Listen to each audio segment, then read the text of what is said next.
미국이 첨단 반도체 기술에 대한 대중 수출 통제에 나선 가운데 중국은 반도체 핵심 소재인 갈륨, 게르마늄은 물론 드론 부품들까지 수출 제한에 나섰습니다. 여기에 엔비디아에 대한 독점 조사까지 진행하면서 반도체 추가 제재에 맞대응을 하고 있는데요. 트럼프 2.0 시대를 맞이하면 미중 관계는 과연 어떻게 흘러갈까요? 지금부터 알아보시죠.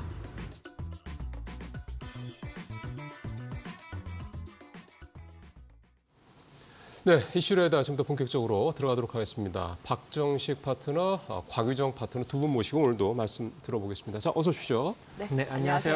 자, 오늘 저희가 준비한 첫 번째 이슈는 미중 무역 갈등에 따른 수혜 종목이 뭐가 될 것이냐. 네. 오늘 박 전문가가 준비해 오신 내용인데 어떤 점 때문에 그렇게 보시고 계세요? 아무래도 이제 도널드 트럼프 이제 2기 정권이 좀 들어서면 이제 본격적으로 이제 중국에 대한 관세를 좀 올릴 수 있는 여력도 존재할 그렇죠. 것 같고요. 네. 또 이제 어떠한 이런 여러 가지 이제 기술적인 어떤 제재도 조금 이제 가할 것으로 일단 보여집니다. 그래서 이번에 여러 가지 좀 조치를 취한 것들을 보면 트럼프 당선인이 이제 취임 당일날 이 펜타닐 등 이제 마약이 이제 미국에 유입되는 것을 이제 막기 위해서 중국에 10% 관세를 추가하겠다라고 이제 공언을 했던 그런 내용이 있고요. 또 중국산 수입품에 최대 60%까지 관세를 부과하겠다라고 이제 언급한 측면이 있습니다. 그리고 뭐 이것은 이제 집권을 해야 되겠지, 해야지 이제 집행이 되는 어떤 그런 상황인 것 같고, 일단 이제 이번에 이제 본격적으로 나온 어떤 이슈는 지난 이제 11일 날 미국 무역대표부가 내년 1월부터 미국으로 수입되는 중국산 태양광 웨이퍼 및 폴리실리콘에 관세를 50% 맞아요. 정도 이제 인상을 했고, 예. 기존 대비 2배로 이제 인상을 한 상황이고요. 내년부터는 이 텅스텐 관세도 0%에서 25%로 이제 인상을 할 예정입니다. 또 중국이 이러한 것들을 이제 인지를 하고 이제 대비를 하게 됐는데, 미국이 이제 관세를 이제 인상하는 것을 이제 가정 사실화하고 내년부터 위안화의 약세를 좀 용인한다라는 어떤 그런 것을 현재 밝히고 있는 상황이고, 또 이제 보복적인 측면으로 미국 반도체 업체 엔비디아의 이 독점법 위반 혐의를 또 조사를 착수했습니다. 네. 또 이번에 이제 미국 상무부가 이제 인공지능 칩 핵심 부품인 이 고대역폭 메모리를 이 대중 수출 통제 대상 품목에 추가를 한 상황이 있는데, 이때 바로 중국이 이 갈륨, 게르마늄 그리고 안티모니, 흑연 이런 것들을 이 희소금속들을 미국으로 이제 수출을 금지하는 조치를 또 진행을 했죠. 이제 그렇기 때문에 아무래도 이런 이제 미중 간의 갈등이 내년 1월부터는 이제 본격화되면서 그 관련 종목들이 좀 일부 움직일 수 있는 여력이 존재하지 않을까라고 생각을 하고 있습니다. 네. 자, 이런 사실 이제 미중 무역 갈등에 대한 부분은 이제 사실 이제 지난 2017년 트럼프 1기 때부터 이미 시작이 된 거고요. 바이든 정부 때도 사실 그대로 기조가 이어졌고, 이제 내년 1월 20일부터 시작되는 트럼프 2기 정부에서도 또 말씀하신 대로 이렇게 여러 가지 상황들이 좀 전개될 가능성이 좀 높습니다. 자, 그런 부분들에 대한 글쎄 우리가 좀 반사 이익을 얻을 수 있는 수혜 관련주들은 어떤 것들이 있을지, 자, 곰베랭크가 일단 전체적인 종목 군부터 한번 살펴봐 주시겠습니다. 네, 미국과 중국의 무역 전쟁이 진행이 됐을 때 국내 증시에서 반사이익이 기대되는 산업군들을 정리를 했습니다. 굉장히 많습니다. 미국이 중국을 제재하게 된다면 우리나라를 그 대체 나라로 생각을 할 수 있기 때문에 관련해서 움직임을 가져가고 있는 종목군들도 있는데요. 대표적으로 보게 된다면 역시나 히토류 관련돼서 희귀금속 관련 기업들을 가장 먼저 확인을 해보셔야 될 것 같습니다. 중국이 미국에 대한 맞불 카드를 내놓을 때 가장 먼저 내놓는 카드가 희귀금속에 대한 수출 금지겠죠. 대표적으로 동국 RNS가 있겠고요. 전일에는 0.4%가량 하락으로 마감을 했습니다. 이와 함께 드론과 관련해서도 부품을 수출하지 않겠다, 제재하겠다라는 중국의 입장이 나온 가운데 드론 관련 기업들도 눈여겨보시면 좋을 것 같습니다. 대표적으로는 제이션 시스템을 들고 왔고요. 전일에는 6%가량의 조정이 나왔습니다. 최근에 많이 상승했고요. 피런티어 같은 자율주행 관련 기업들도 소프트웨어 문제와 관련된 미국이 중국의 제재에 나선다면 좀 주목을 해볼 만하고요. 미국의 트럼프 2.0 시대가 찾아왔을 때 주목해보는 산업군으로 꼽히고 있기도 합니다. 퓨런티어 5%가량 상승했고 5일 차트 보더라도 꾸준한 오름세 기록하고 있습니다. 조선업도 주목을 받고 있죠. 미국이 중국의 조선 산업에 대한 굉장한 경계감을 갖고 있습니다. 이에 대한 대체안으로 국내 조선사들을 눈여겨보고 있다는 걸 많은 분들께서 알고 계실 것 같은데요. LCD 현대중공업 같은 경우에는 0.4%가량 상승 마감했고요. 5일 차트를 보게 되더라도 반등을 지금 지속적으로 시도하고 있습니다. 수출에 대한 기대감 속에 주가 상승력 굉장히 좋고요. 대도 관련 기업들도 좀 주목을 받습니다. 일전에 2020년대에도 대도 관련 기업들 미중 패권 분쟁이 격화됐을 때 주목을 받은 바가 있고요. 대표적으로 샘표 그룹주들이 있습니다. 왜냐하면 중국이 미국산 대두를 수입을 하지 않게 됐을 때 대두 가격이 하락을 하게 되고 그럼 그 대두를 많이 사용하는 간장, 장류의 사업을 영위하고 있는 기업들은 마진 스프레드가 높아질 수밖에 없기 때문이고요. 거론되고 있는 샘표식품 역시나 전일은 보합권인데요. 그러한 이슈가 나올 때 변동성이 함께 이어질 수 있다는 점 체크해 보시면 좋을 것 같습니다. 이렇게 미중 무역 분쟁과 관련돼서 반세익이 기대되는 기업군들 정리해 봤고요. 그렇다면 이런 다양한 산업군들 가운데 전문가들은 어떠한 종목을 눈여겨보고 있을까요? 지금 바로 알아보시죠. 예, 지금 뭐 고은별이그 말씀하신 대로 참 방대합니다. 근데 좀 좁혀야죠 이제 그 범위를요. 자, 박정희 전문가님 어떤 거 생각하세요?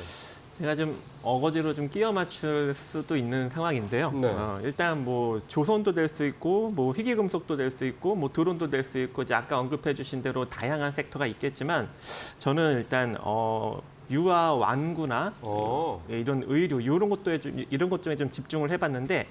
아가방 컴퍼니를 한번 이제 골라 보았습니다. 예.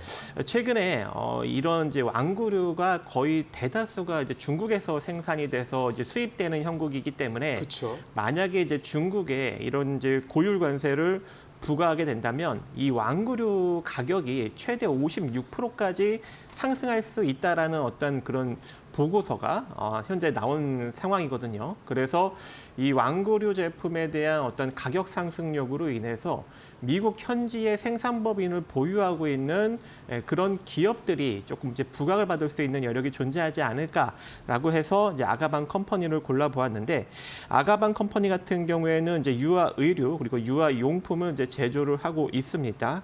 브랜드로는 이제 아가방, 디어베이비, 에뚜아 등을 이제 보유하고 있는데 이 생산법인을 해외에 두 군데 보유하고 있어요. 첫 번째로는 1987년에 진출한 이제 미국 현지 법인이 있고 또 이제 중국 연태 아가방 복식 유황공사라고 이제 중국 법인을 보유하고 있는데 현재는 이 두 해외 법인이 매출이 안 나오고 있어요.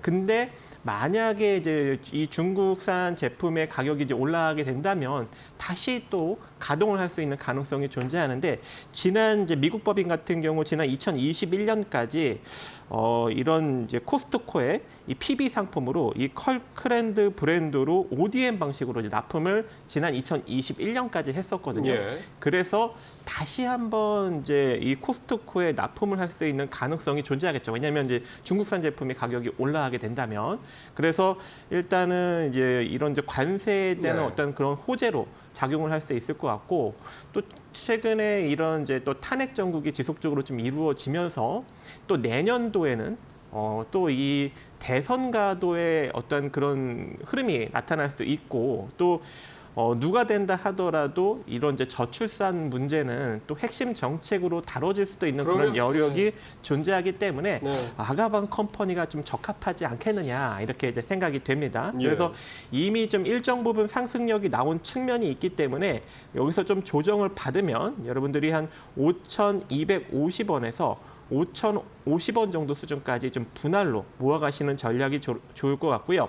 여기서 조금 재차 상승력이 나타난다면 그동안 좀 많이 빠져있던 측면이 있기 때문에 기술적으로 일정 비율만큼 또 반등력을 보일 수 있을 것으로 일단 판단이 됩니다. 그래서 목표가로는 최소 한 8,600원 정도 자리까지는 내년까지 좀 바라볼 수 있는 여력이 존재하지 않을까라고 생각하고 있습니다. 예, 알겠습니다. 아가방 컴퍼니 이게 그러니까 소위 말하는 이제 미중 무역 갈등 수혜도 되고 그다음에 이제 내년에 우리 쪽에 이제 어쨌든 저출산 관련된 정책 관련된 수혜주도 또 될 수 있고 이런 두 가지 정도 측면 말씀을 좀 해주셨고요. 우리 곽 파트너님은 어떤 종목 생각하세요? 네, 저는 미중 무역 갈등 이 주제를 들었을 때 딱 생각나는 섹터가 있었습니다. 바로 히토류 관련 섹터인데요. 네. 이미 좀 시작된 것 같아요. 히토류 쪽은. 네, 관련 종목들 중에서 대표적인 종목들이 유니온 그룹주와 티플렉스가 많이 언급이 되고 있고요. 유니온 그룹주. 네, 그리고 티플렉스 이렇게 네. 언급이 되고 있고 그 다음으로 이제 언급이 되는 기업이 시장에서 이제 동국 RNS라는 기업이 있습니다. 이 동국 RNS 같은 경우에는 동국산업그룹의 이제 계열사라고 볼 수 네. 있는데요. 스틸 제품을 이제 생산 판매하는 기업이라고 보면 되겠습니다. 그러니까 최대 주주가 동국 SNC. 철강 쪽으로 봐야 되는 거예요? 네, 제강용 내화물이나 아. 스틸 제품 이런 거 만드는 기업이거든요. 네, 네, 그래서 기존에 이제 상호 변경도 한번 있었습니다. 동국 내화에서 동국 RNS로 사명을 또 변경한 그런 이력이 있기 때문에 네. 동국 내화가 과거에 좀 익숙하신 분들도 있으실 거라고 생각이 들어요. 그래서 네. 히토류 관련 종목들 같은 경우에는 뭐 미중 갈등 있을 때마다 출렁이었었던 그런 이제 테마 섹터이기도 하고 네. 히토류 같은 경우에는 워낙 이제 중요한 전략 자원으로 부각이 되고 있잖아요. 반도체나 뭐 전자, 원자력 공학 등에서 아주 또 중요한 역할을 하고 있기 때문에 기존까지만 하더라도 이 중국의 히토류 그 점유율만 하더라도 90%가 넘었었습니다. 그래서 당시에 이제 9년 당시였죠. 그때 이제 글로벌 공급망 리스크도 이제 촉발도 해오고 그랬었죠. 네. 그런데 이제 점차적으로 이렇게 중국의 히토류 무기화 이후에 세계 각국에서는 히토류 수급 다각화에 나서면서 이 중국의 히토류 점유율 자체가 70%대로 낮아지긴 했습니다. 네. 그리고 이제 2위 국가가 베트남, 그 이제 아래에 있는 국가들이 호주라고 보시면 될 것 같은데요. 우리나라도 이렇게 2019년도에 이러한 이제 글로벌 공급망 리스크를 한 번 당했었기 때문에 호주 쪽과 지금 계속해서 관계를 네, 맺고 맞아요. 있는 중이거든요. 네. 네. 그래서 호주의 이 히토류 생산 기업인 ASM과도 같이 계속해서 좀 협력 관계를 이어나가고 있는데 네. 이 ASM 쪽에서 2021년도 3월 달에 충청북도 청주시 오창 일원에 6천만 달러를 투자를 하면서 히토류 생산 시설을 이제 건립한다고 발표가 나왔었습니다. 그때 당시에 동국 RNS 주가가 어땠냐면요. 잠깐 차트 한번 보도록 하겠습니다. 2021년도 3월 당시에 뉴스 기사가 나오는데 어우, 두 달 엄청 정도 떴네요. 강하게 상승세가 나온 모습 볼 수가 네, 있고요. 네, 네. 이후에도 이제 히토류 관련 이제 이슈가 나올 때마다 2023년도에도 강한 상승력을 보여줬었던 종목이라고 보시면 될 것 같습니다.